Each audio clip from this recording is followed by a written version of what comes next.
Mala Holy Grace Group of ഇൻസ്റ്റിറ്റ്യൂഷന്റെ നേതൃത്വത്തിൽ marathon 2025 സംഘടിപ്പിച്ചു. ഓടാം നമുക്ക് നന്മ നിറഞ്ഞ ഒരു തലമുറയ്ക്കായി എന്ന സന്ദേശവുമായി സംഘടിപ്പിച്ച പരിപാടി MLA advocate VR Sunilkumar flag off ചെയ്തു. നമ്മുടെ സമൂഹം നേരിടുന്ന ഏറ്റവും വലിയ വിപത്താണ് ഇന്ന് നമ്മൾ അനുഭവിച്ചുകൊണ്ടിരിക്കുന്ന ലഹരിയുടെ ഉപയോഗം എന്ന് പറയുന്നത്. നമ്മുടെ കൊച്ചുമക്കളെ, അവരുടെ തലച്ചോറിനെ, അവരുടെ മനസ്സിനെ, അവരുടെ ബുദ്ധിയെ, അവരുടെ ശരീരത്തെ എല്ലാം ബാധിക്കുന്ന ഒരു വിപത്തായിട്ട് നിന്ന് ലഹരിയുടെ അമിതമായിട്ടുള്ള ഉപയോഗം നടന്നുകൊണ്ടിരിക്കും. തീർച്ചയായിട്ടും അതിനെതിരെ പ്രതികരിക്കാൻ ഒരു സമൂഹം തന്നെ ഒറ്റക്കെട്ടായിട്ട് വന്നിരിക്കുകയാണ്. നമ്മൾ തന്നെയാണ് ഇതിനെ പ്രതിരോധിക്കേണ്ടതായിട്ടുള്ളത്. മാരത്തോണിന് മുന്നോടിയായി നടന്ന സൂംബ ഡാൻസ് മത്സരാർത്ഥികൾക്ക് ആവേശമായി. മാള സെന്റ് ആന്റണീസ് സ്കൂൾ ഗ്രൗണ്ടിൽ നിന്നും ആരംഭിച്ച 3K ഫൺ റൺ മുൻ MLA Thomas Unniyadan flag off ചെയ്തു.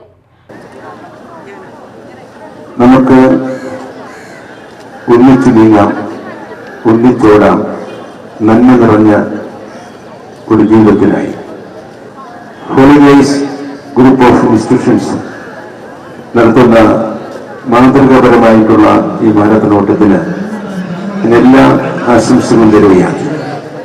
ഇവിടെ സൂചിപ്പിച്ച പോലെ നമ്മുടെ നാട്, നമ്മുടെ കുടുംബങ്ങൾ, നമ്മുടെ കുട്ടികൾ, നമ്മുടെ യുവാക്കൾ, പൊതുസമൂഹം തന്നെ ഇത് ലഹരിയാൽ വല്ലാതെ ബുദ്ധിമുട്ടുകയാണ്.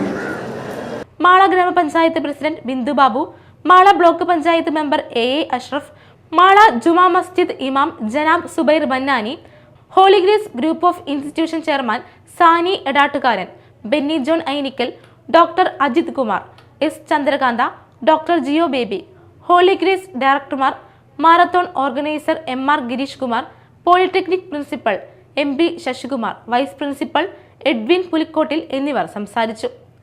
10K പുരുഷ വിഭാഗത്തിൽ Calicut university national player Nabeel Sahi 1ാം സ്ഥാനവും, നാഷണൽ പ്ലെയർ സന്ദീപ് 2ാം സ്ഥാനവും, നാഷണൽ പ്ലെയർ RS മനോജ് 3ാം സ്ഥാനവും കരസ്ഥമാക്കി.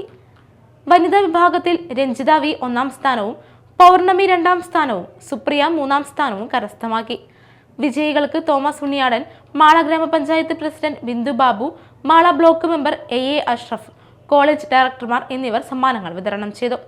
മാരത്തോൺ ഓർഗനൈസർ MR ഗിരീഷ് കുമാറിനെ ഉപഹാരം നൽകി ആദരിച്ചു.